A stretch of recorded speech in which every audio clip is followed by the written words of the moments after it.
Bed ਦੇ ਉੱਤੇ ਇੱਕ ਅੱਖ ਲਾਈ ਜਾਂਦੀ, ਉਹ 4 ਫੁੱਟ ਤੇ ਲਾਈ ਜਾਂਦੀ ਆ, ਫਾਸਲਾ ਬਹੁਤ ਹੁੰਦਾ ਤੇ ਬੈੱਡ ਤੋਂ ਬੈੱਡ ਇੱਕ 8 ਫੁੱਟ ਤੇ ਲਾਈ ਜਾਂਦੀ ਤੇ ਉਸ ਦੇ ਵਿੱਚ ਇਸ ਤਰ੍ਹਾਂ ਇਹ ਜਿਹੜੀਆਂ ਅੱਖਾਂ ਲਾਈਆਂ ਜਾਂਦੀਆਂ ਨੇ। ਖੀਰਾ ਗਾ, ਗੰਨਾ ਗਾ, ਪਿਆਜ਼ ਆਗਾ ਤੇ ਗੋਭੀ ਹੈ। ਇਹ ਇੱਕ ਟਾਈਮ ਜਿਹੜੀ ਹੈ ਇਹ 3 ਫਸਲਾਂ ਆਪਾਂ ਲੈ ਸਕਦੇ ਹਾਂ ਵੱਖ-ਵੱਖ ਪਾਰਟਾਂ 'ਚ ਵੰਡ ਕੇ। ਇੱਕੋ ਹੀ ਟਾਈਮ ਜਿਹੜੀਆਂ ਅਸੀਂ ਇਹ 3 ਫਸਲਾਂ ਲੈ ਕੇ ਜਿਹੜਾ ਆਪਣਾ ਮੁਨਾਫਾ ਉਹ ਦੁੱਗਣਾ, ਜਿਸ ਤਰ੍ਹਾਂ ਮੇਰੀ ਗੋਭੀ ਸੀ ਜਿਹੜੀ ਉਹ ਮੈਂ 25,000 ਦੀ ਗੋਭੀ ਵੇਚੀ, 1 ਏਕੜ ਦੇ ਵਿੱਚ ਗੋਭੀ ਸੀ। 20-25,000 ਦੀ ਜਿਹੜਾ ਮੈਂ ਖੀਰਾ ਵੇਚਿਆ, 20,000 ਦੇ ਲਗਭਗ ਗੋਭੀ ਹੋ ਗਈ ਤੇ 10,000 ਦਾ ਪਿਆਜ਼ ਮੈਂ ਸੇਲ ਕੀਤਾ, ਬਾਕੀ ਮੈਂ ਘਰ ਵਿੱਚ ਰੱਖਿਆ ਆਪਣੇ ਖਾਣ ਨੂੰ।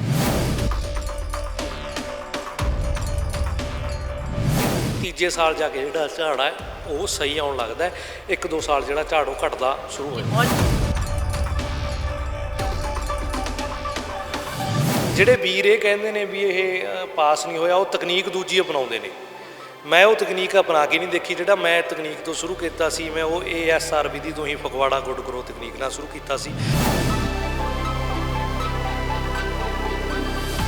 ਸਾਲ ਮੇਰੇ ਕੋਲੇ 2 ਕਿੱਲੇ ਸੀ, ਉਸ ਤੋਂ ਬਾਅਦ ਮੇਰੇ ਕੋਲੇ 6 ਤੀ, ਹੁਣ ਮੇਰੇ ਕੋਲੇ 10 ਕਿੱਲੇ ਜਿਹੜੇ ਮੈਂ। ਸਤਿ ਸ਼੍ਰੀ ਅਕਾਲ, ਮੈਂ ਤੁਹਾਡੇ ਨਾਲ ਕਮਲਦੀਪ ਕੌਰ। ਤਾਂ ਇੱਕ ਪਾਸੇ ਕਿਸਾਨ ਸਿੱਧੀ ਬਿਜਾਈ ਨੂੰ ਲੈ ਕੇ ਕਈ ਵਾਰੀ ਪਰੇਸ਼ਾਨ ਵੀ ਨਜ਼ਰ ਆਏ ਨੇ ਕਈ ਕਿਸਾਨ ਕਿ ਸਾਨੂੰ ਝਾੜ ਜਿਹੜਾ ਹੈਗਾ ਜ਼ਿਆਦਾ ਨਹੀਂ ਮਿਲਦਾ, ਪਰ ਦੂਜੇ ਪਾਸੇ ਬਹੁਤ ਸਾਰੇ ਕਿਸਾਨ ਇਹੋ ਜਿਹੇ ਵੀ ਹੈਗੇ ਨੇ ਜਿਹੜੇ ਕਈ ਸਾਲਾਂ ਤੋਂ ਜਿਹੜੀ ਸਿੱਧੀ ਬਿਜਾਈ ਝੋਨੇ ਦੀ ਕਰ ਰਹੇ ਨੇ ਤੇ ਮੁਨਾਫਾ ਵੀ ਜਿਹੜੇ ਲੈ ਰਹੇ ਨੇ। ਤਾਂ ਸੰਗਰੂਰ ਤੋਂ ਗੁਰਪ੍ਰੀਤ ਸਿੰਘ ਸਾਡੇ ਨਾਲ ਹੈਗੇ ਨੇ ਜਿਹੜੇ ਕਿ ਪਿਛਲੇ 3 ਸਾਲਾਂ ਤੋਂ ਸਿੱਧੀ ਬਿਜਾਈ ਦੇ ਨਾਲ ਜਿਹੜਾ ਝੋਨਾ ਬੀਜ ਰਹੇ ਨੇ ਤੇ ਨਾਲ ਹੀ ਜਿਹੜਾ ਹੈਗਾ ਵੱਖ-ਵੱਖ ਫਸਲਾਂ ਨੂੰ ਇੱਕੋ ਜਗ੍ਹਾ ਤੇ ਉਗਾ ਵੀ ਰਹੇ ਨੇ। ਸਾਡੇ ਨਾਲ ਗੁਰਪ੍ਰੀਤ ਸਿੰਘ ਹੈਗੇ ਨੇ, ਪੂਰੀ ਜਿਹੜੀ ਹੈ ਗੱਲਬਾਤ ਕਰਾਂਗੇ। ਗੁਰਪ੍ਰੀਤ ਜੀ, ਪਹਿਲਾਂ ਤਾਂ ਇਹੀ ਜਾਣਾਂਗੇ, ਕਹਿੰਦੇ ਇੱਕ ਫਸਲ ਹੀ ਇੱਕ ਥਾਂ ਤੇ ਬੀਜੀ ਜਾਂਦੀ, ਤੁਸੀਂ ਕਈ ਫਸਲਾਂ ਜਿਹੜੀਆਂ ਹੈਗੀਆਂ ਇੱਕ ਥਾਂ ਤੇ ਬੀਜ ਰਹੇ ਹੋ, ਇਹਦੇ ਨਾਲ ਕੋਈ ਨੁਕਸਾਨ ਨਹੀਂ ਹੋਣਾ ਵੀ ਇੱਕ ਦੂਜੇ ਦੀ ਫਸਲ ਨੂੰ?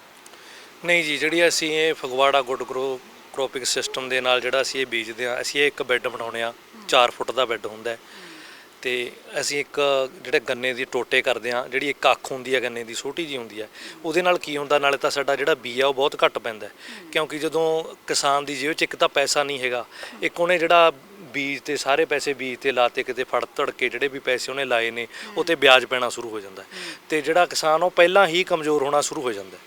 ਇਸ ਕਰਕੇ ਇਹ ਚੀਜ਼ਾਂ ਨੂੰ ਧਿਆਨ 'ਚ ਰੱਖਦੇ ਹੋਏ ਡਾਕਟਰ ਅਵਤਾਰ ਸਿੰਘ ਫਗਵਾੜਾ ਜੀ ਨੇ ਜਿਹੜਾ ਇੱਕ ਨਵੀਂ ਤਕਨੀਕ ਦੇ ਨਾਲ, ਜਿਹਨੂੰ ਫਗਵਾੜਾ ਗੁੱਡ ਗਰੋ ਕਿਹਾ ਜਾਂਦਾ, ਉਹਦੇ ਵਿੱਚ ਇੱਕ ਅੱਖ ਆ ਜਿਹੜੀ ਐਡੀ ਕੁ ਅੱਖ ਲਾਈ ਜਾਂਦੀ ਹੈ ਬੱਟ ਦੇ ਉੱਤੇ। ਬੈੱਡ ਗੰਨੇ ਤੁਸੀਂ ਦੱਸਿਆ, ਹਾਂਜੀ, ਬੈੱਡ ਦੇ ਉੱਤੇ ਇੱਕ ਅੱਖ ਲਾਈ ਜਾਂਦੀ, ਉਹ 4 ਫੁੱਟ ਤੇ ਲਾਈ ਜਾਂਦੀ ਆ, ਫਾਸਲਾ ਬਹੁਤ ਹੁੰਦਾ ਤੇ ਬੈੱਡ ਤੋਂ ਬੈੱਡ ਇੱਕ 8 ਫੁੱਟ ਤੇ ਲਾਈ ਜਾਂਦੀ ਹੈ ਤੇ ਉਸ ਦੇ ਵਿੱਚ ਇਸ ਤਰ੍ਹਾਂ ਇਹ ਜਿਹੜੀਆਂ ਅੱਖਾਂ ਲਾਈਆਂ ਜਾਂਦੀਆਂ ਨੇ ਤੇ ਵਿੱਚ ਜਿਹੜੀਆਂ ਫਸਲਾਂ ਨੇ, ਜਿਸ ਤਰ੍ਹਾਂ ਤੁਹਾਨੂੰ ਦੱਸਿਆ ਸੀਗਾ ਡਾਕਟਰ ਸਾਹਿਬ ਨੇ ਵੀ ਉਹਦੇ ਵਿੱਚ ਅਸੀਂ ਗੋਭੀ ਵਗੈਰਾ, ਪਿਆਜ਼ ਵਗੈਰਾ ਇੱਕੋ ਟਾਈਮ ਤੇ, ਗੰਨਾ ਤਾਂ ਹੈ ਹੀ ਹੈ, ਗੰਨਾ ਤਾਂ ਸਾਰੇ ਖੇਤ ਵਿੱਚ ਗੰਨਾ ਗਾ, 1 ਏਕੜ ਵਿੱਚ ਗੰਨਾ ਬੀਜਿਆ, ਉਹ ਤਾਂ ਗੰਨਾ ਹੈਗਾ ਹੀ ਹੈ। ਐਕਸਟਰਾ ਫਸਲਾਂ ਕੀ ਨੇ? ਖੀਰਾ ਗਾ, ਗੰਨਾ ਗਾ, ਪਿਆਜ਼ ਆਗਾ ਤੇ ਗੋਭੀ ਹੈ।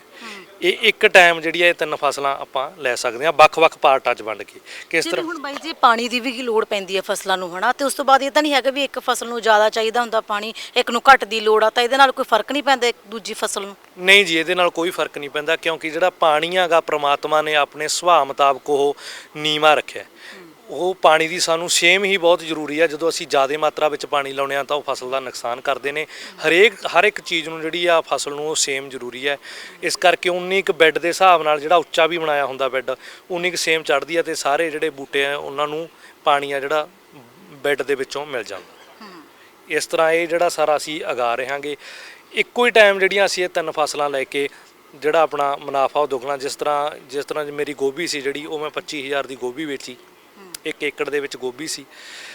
1 ਏਕੜ ਨੂੰ ਜਿਹੜਾ ਮੈਂ ਤੁਹਾਨੂੰ ਦੱਸ ਦੇਣਾ ਵੀ 3 ਭਾਗਾਂ ਵਿੱਚ ਵੰਡ ਲਿਆ। ਇੱਕ ਭਾਗ 'ਚ ਗੋਭੀ ਲਾਈ, ਦੂਜੇ ਭਾਗ 'ਚ ਖੀਰਾ ਲਾਇਆ ਤੇ ਤੀਜੇ ਭਾਗ 'ਚ ਪਿਆਜ਼ ਲਾਇਆ। 20-25,000 ਦੀ ਜਿਹੜਾ ਮੈਂ ਖੀਰਾ ਵੇਚਿਆ, 20,000 ਦੇ ਲਗਭਗ ਗੋਭੀ ਹੋ ਗਈ ਤੇ 10,000 ਦਾ ਪਿਆਜ਼ ਮੈਂ ਸੇਲ ਕੀਤਾ, ਬਾਕੀ ਮੈਂ ਘਰ ਵਿੱਚ ਰੱਖਿਆ ਆਪਣੇ ਖਾਣ ਨੂੰ। ਵੱਡੀ ਗੱਲ ਇਹ ਆ ਕਿ ਉਹਦੇ ਵਿੱਚ ਬਿਲਕੁਲ ਵੀ ਜ਼ਹਿਰ ਨਹੀਂ ਪਾਈ ਗਈ। ਜਿਹੜਾ ਸਾਡਾ ਖੇਤ ਆ, ਸਾਡੇ ਕੋਲੇ ਤੁਸੀਂ ਆ ਕੇ ਦੇਖ ਸਕਦੇ ਹੋ ਵੀ ਲੈਬੋਰਟਰੀ ਟੈਸਟ ਵੀ ਮਿਲ ਜਾਣਗੇ, ਉਹ ਖੇਤ ਬਿਲਕੁਲ ਵੀ ਜ਼ਹਿਰ ਮੁਕਤ ਖੇਤ ਨੇ ਸਾਡੇ।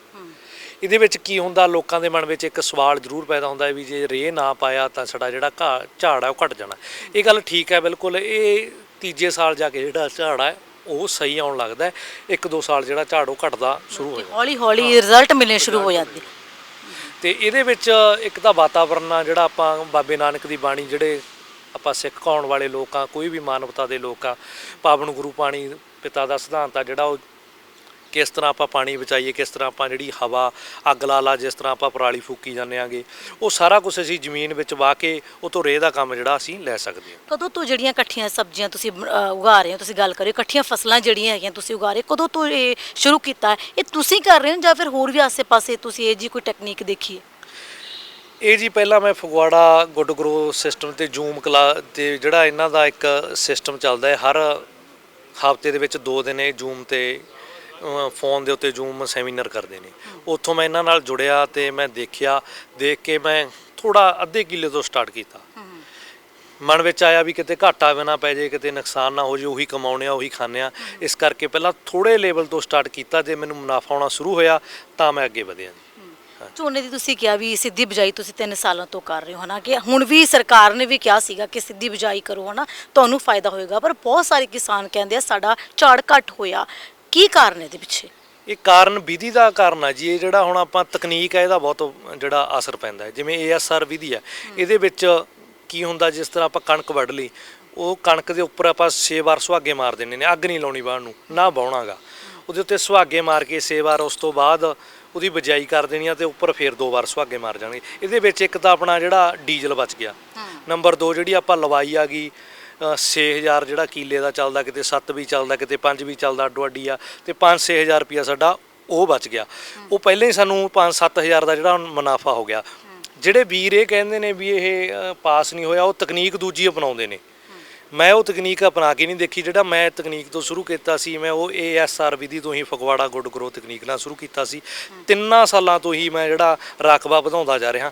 ਪਹਿਲੇ ਸਾਲ ਮੇਰੇ ਕੋਲੇ 2 ਕਿੱਲੇ ਸੀ, ਉਸ ਤੋਂ ਬਾਅਦ ਮੇਰੇ ਕੋਲੇ 6 ਸੀ, ਹੁਣ ਮੇਰੇ ਕੋਲੇ 10 ਕਿੱਲੇ ਜਿਹੜੇ ਕਿੰਨਾ ਕੁ ਮੁਨਾਫਾ ਬਾਈ ਜੀ 3 ਸਾਲਾਂ 'ਚ ਤੁਹਾਨੂੰ ਲੱਗਿਆ ਵੀ ਕਿੰਨਾ ਫਰਕ ਪਿਆ ਹਰ ਇੱਕ ਸਾਲ 'ਚ? ਹਰ ਇੱਕ ਸਾਲ 'ਚ ਜਿਹੜੀ ਦੂਜੀ ਕੱਦੂ ਵਾਲੀ ਝੋਨੇ ਵਾਲੀ ਆ ਜੀ ਜੀਰੀ, ਉਹਦੇ 9-50 ਕਿਲੋ ਕਿਤੇ ਕਾਉਂਟਲ ਦੇ ਮੌਸਮ ਦੇ ਹਿਸਾਬ ਨਾਲ ਜਿਹੜਾ ਇਹ ਫਰਕ ਪੈਂਦਾ ਰਿਹਾ। ਇਹ ਕਹਿ ਸਕਦੇ ਆ ਵੀ ਆਪਾਂ ਕਿੱਲੇ ਦਾ 5-7 ਹਜ਼ਾਰ ਜਿਹੜਾ ਉਹਦੇ ਨਾਲ ਆਪੀ ਜਾਂਦਾ ਹੈ।